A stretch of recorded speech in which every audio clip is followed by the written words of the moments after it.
Fala pessoal, beleza? Sejam muito bem-vindos ao canal de resenhas dos Perdidos no Tempo. Hoje é dia da gente continuar aqui, seguir adiante na nossa jornada pelo Lobisomem, o Apocalipse, quinta edição. Quem tá ligado no movimento, essa é a nova série aqui do canal, né? A gente vai passar por todos os capítulos do livro, sempre com o objetivo de tentar identificar o que foi importante para dar aquela ideia geral, né, de qual é a proposta, qual é a pegada do jogo para quem ainda não conhece. Quem está chegando agora, quer saber tudo que a gente vai comentar sobre esse jogo, se liga aqui na nossa playlist exclusiva que vai reunir todo o nosso material sobre o lobisomem. E no mais, se você quiser continuar acompanhando o canal, se inscreve aí e ativa o sininho. Então vamos lá, pessoal. Hoje o nosso tema vai ser o capítulo 1 do livro, né? Um Mundo de Trevas. Aqui a gente vai ter basicamente a apresentação de alguns conceitos, né, do jogo, do cenário, que acredito eu vão ser melhor explorados ao longo do livro. Mas só para a gente ter aquela primeira visão geral, né, de vários elementos que estão presentes no jogo, a gente tem esse capítulo aqui apresentando o que seria, né, segundo esse primeiro tópico aqui, né, a tal Idade do Apocalipse. Eu comentei no vídeo anterior, né, que a gente falou sobre a introdução do jogo. Segundo o livro coloca, o Apocalipse já aconteceu, a gente já está vivendo o Apocalipse, por assim dizer.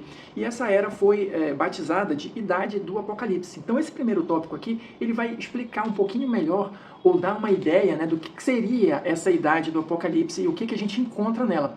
Eu vou começar lendo um trechinho aqui, que eu acho que dá uma ideia geral, né, da proposta do jogo. Olha só.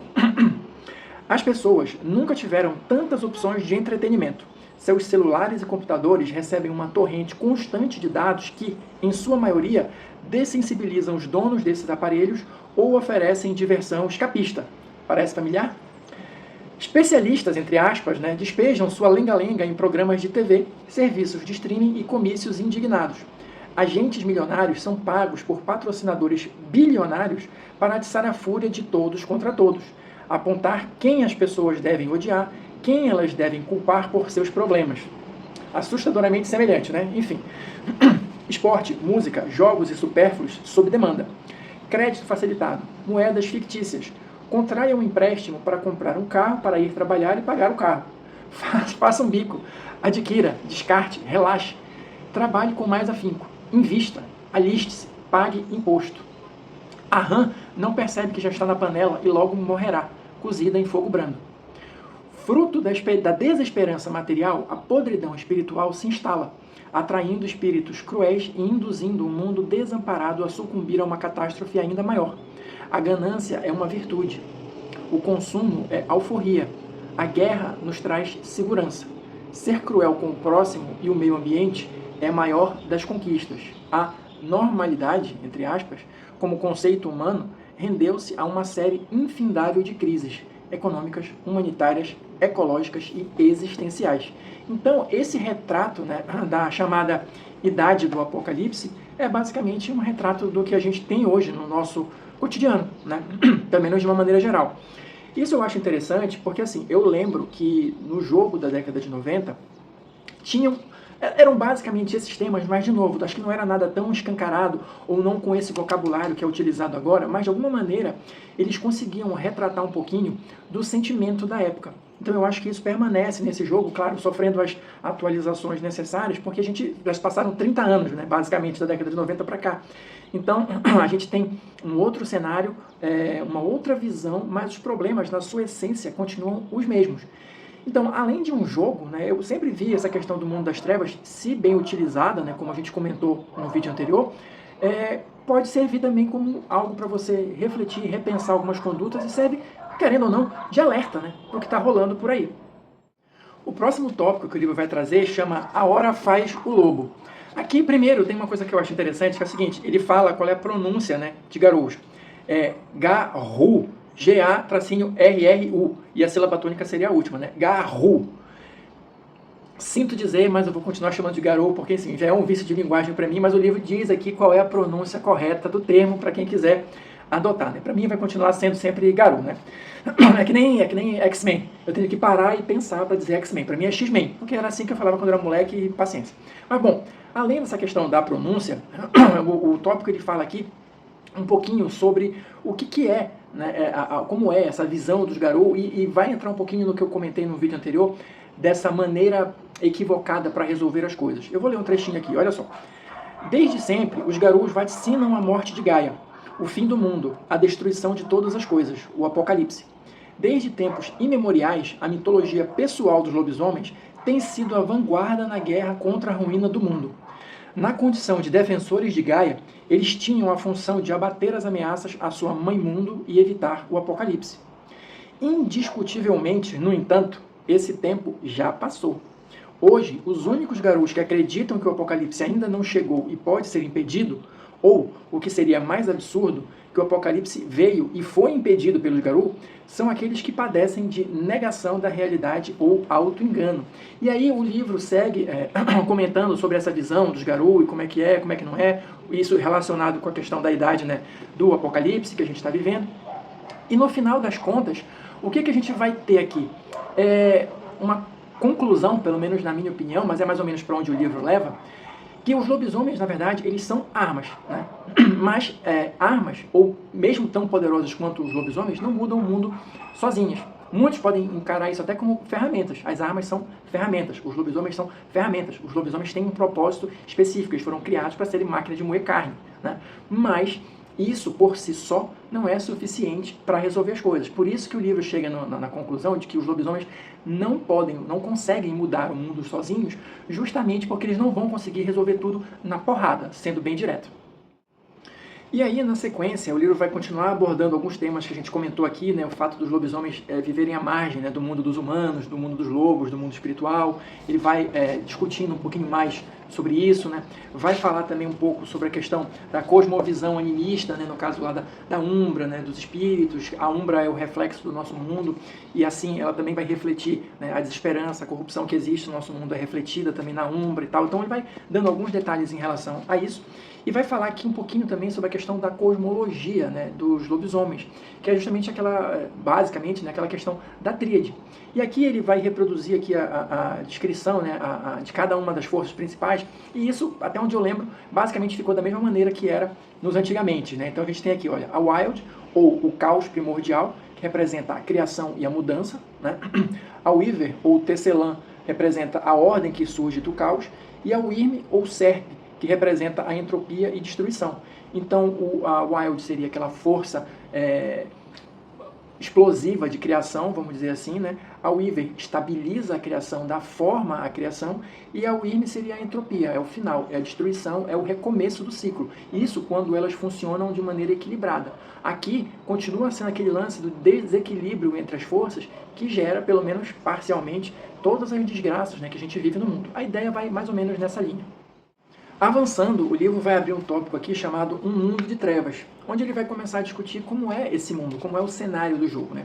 E aquilo que a gente já comentou também, é um mundo quase igual ao nosso, mas tudo é muito pior, tudo é muito mais exacerbado, mais exagerado. Então, tudo que existe de escroto, de ruim, de corrompido no nosso mundo, você multiplica por 10, e isso é o que tem lá no mundo das trevas, né?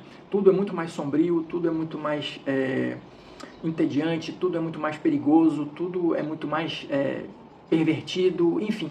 Tudo que você pensar de ruim no mundo das trevas vai ser pior. Mas em tese, em princípio, é um mundo que é praticamente um espelho do nosso, só com essas questões exageradas.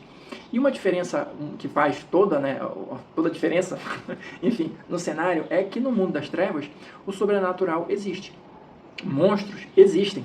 E essas criaturas, ou essas forças, elas vão ter uma influência direta, muitas vezes, no desenvolvimento desse mundo das trevas. Então, essa influência, ela pode ser de uma maneira discreta, de uma maneira mais manipulativa, mais afastada, ou mais sutil, e ela pode ser também uma influência muito mais direta, destrutiva, corruptora, ou alguma coisa assim.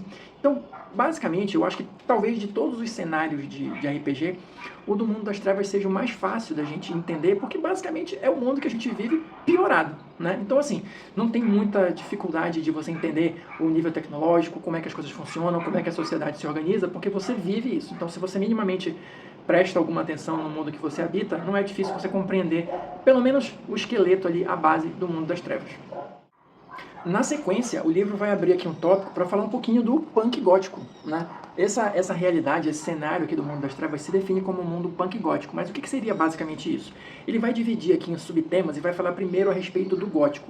Quais são as características do gótico de uma maneira bem geral, tá? Ele vai destacar aqui a questão da emoção, tudo é muito emotivo, tudo é muito exagerado, tudo é muito estranho, o tabu também, são elementos, são temas que estão presentes no gótico, e quais as reações que isso provoca na gente, né? Ao presenciar, né, esse exagero, esse tabu, esse estranho, o que isso gera nas pessoas. Então, basicamente, o gótico gira, né, em torno disso.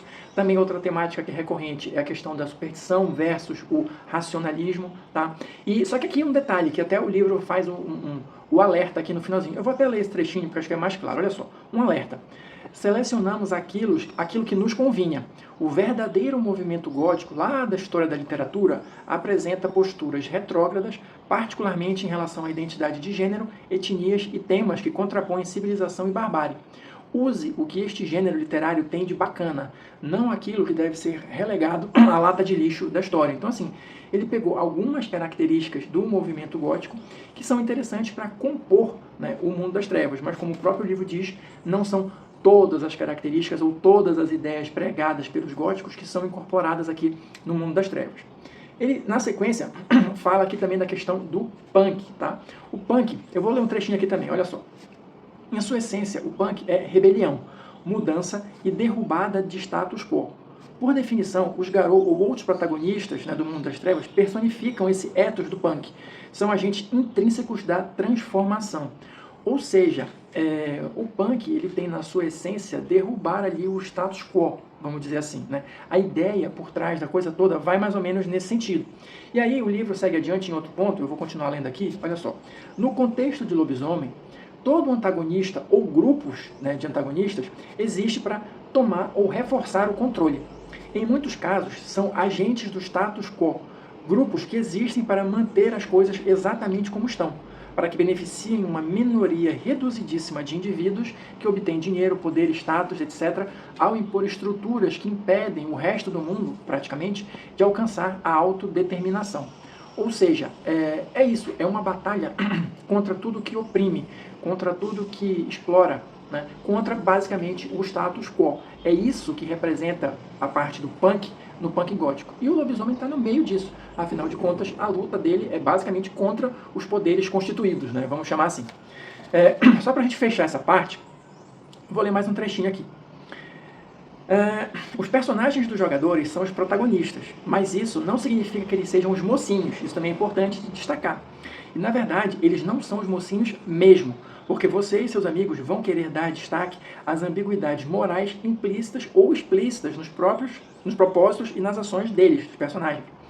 Essas consequências estão entre os custos que fazem de suas histórias mais do que meras fábulas.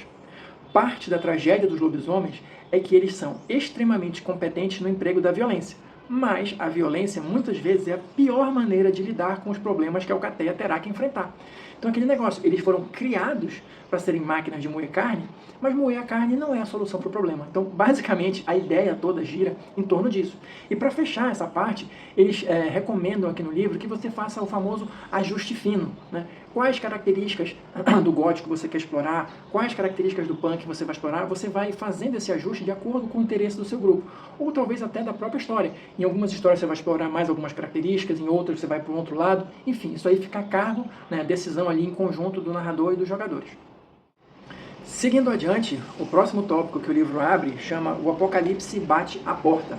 E aqui a gente vai ter vários outros subtópicos, né, abordando pequenos pontos, né, desse cenário. Aqui eu vou só dar uma passada geral, porque eu acho que isso de fato vai ser melhor abordado ao longo do livro, mas ele dá uma visão geral aqui de como são as cidades, né, nessa idade do Apocalipse, né, o campo, qual é a diferença, né? O campo não é algo muito tranquilo, né, você pode ter a ideia errada de que as cidades são a fonte do problema e o campo é algo que está mais livre dessa influência, mas não, porque ele vai destacar aqui a depredação do meio ambiente, o agronegócio, toda uma série de coisas que também vão levar a influência corruptora para o campo, né? Vai falar aqui, olha, sobre a questão da Umbra, né? De novo, que a Umbra é um reflexo do nosso mundo e tal, mas que não é um reflexo exato. Aqui é interessante porque ele dá uns exemplos de coisas que você pode encontrar na Umbra, ou que você pode até usar para descrever, né, quando os seus personagens forem para lá, e eu acho bem interessante. Olha, ele diz aqui, aquilo que no mundo físico é uma mina de cobalto pode se apresentar como uma cicatriz medonha na Umbra, né? Ou seja, uma representação né, do que aquilo significa para Gaia ou para o mundo espiritual, né? Enfim, de longe, uma cidade grande pode parecer uma lesão lívida e tomada por larvas. Então ele vai dando alguns exemplos bem interessantes que você pode facilmente incorporar nas suas descrições, né? Ele vai falar também, olha, sobre como é que é o apocalipse na Umbra, né, quais os reflexos que isso vai causar no mundo espiritual, né? Os reflexos de estarmos vivendo na idade do apocalipse. Vai falar sobre os caernes, né, sedes de poder, que são locais que devem ser preservados, protegidos e, na medida do possível, recuperados, né, pelas alcateias. Enfim, então também ele vai dar exemplos aqui, né, de caernes, só para você destravar a sua mente, né? Então, uma clareira na Mata Virgem, jamais profanada por seres humanos, pode ser um caerne. O centro de um charco escuro, onde paira o doce perfume de malvas e melros, também. O apartamento na cobertura, que pertence a um lobisomem urbano e bem de vida, feito de aço e vidro para lembrar um olho geodésico, também pode ser um caerne. Né? Uma adega sobre as ruas da capital dos Estados Unidos, hoje separada do resto do hotel por uma parede, onde contrabandistas costumavam esconder a bebida durante a lei seca. Tudo isso são exemplos de caerne. Então, dê asas à sua imaginação a partir desses exemplos e crie caernes, né, interessantes e diversificados, assim como são interessantes e diversificados os lobisomens, né, e seus grupos, né, suas tribos, suas seitas, suas alcateias, suas frátrias, né, corrigindo aqui, né, enfim, dê asas à sua imaginação a partir dos exemplos que estão aqui no livro. Seguindo adiante, o livro vai trazer aqui também um outro ponto, olha, que ele chama de inimigos infindáveis. Aqui a gente tem também uma visão bem geral, bem ampla, dos possíveis antagonistas para os lobisomens. Tá? Então ele vai começar aqui com agentes da entropia, né, os serviçais da Wyrm. Ele vai destacar aqui os malditos que são os espíritos, de uma maneira geral, né, que servem a Wyrm. Ele só vai fazer aqui a ressalva de que nem todos esses malditos originalmente eram ou são espíritos vinculados ao Wyrm. Alguns podem ter sido corrompidos, pervertidos, ter o seu propósito alterado por conta da influência maligna da Wyrm. Vai falar dos Fomori. Fomori são humanos que são influenciados ou possuídos ou alguma coisa assim por espíritos, pelos malditos, tá? Então ele vai dar uma ideia geral também do que seria isso. E por fim ele fala aqui da Pentex, né? Ou como está aqui o Pentex Group, que para quem lembra do jogo antigo, né, é a grande mega corporação com trocentas, centenas de subsidiárias atuando em todos os ramos possíveis e imagináveis, espalhando a corrupção. Isso aqui também está muito relacionado com o aspecto do punk, né?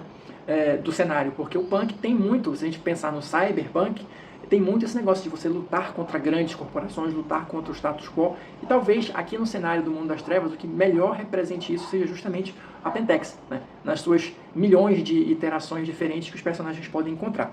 Seguindo adiante, ele passa para os agentes da êxtase, né? A Weaver, né? Aquela força da estabilidade, né? da forma.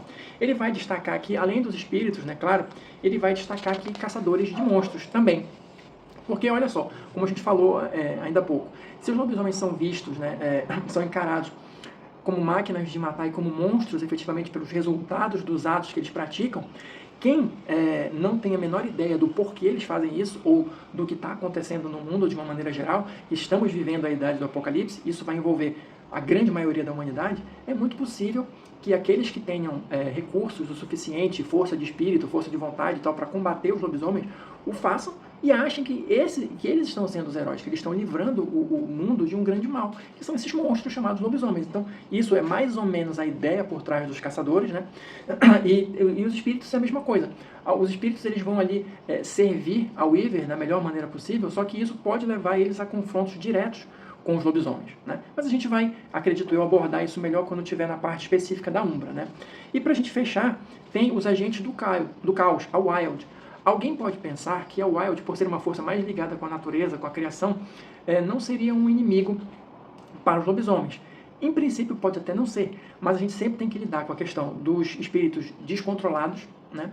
Ou que podem, numa situação específica ali, estarem atrapalhando o avanço que os lobisomens precisam ter ali para resolver uma determinada situação. E algo que é interessante também, que é o que o livro mais destaca aqui, são outros lobisomens.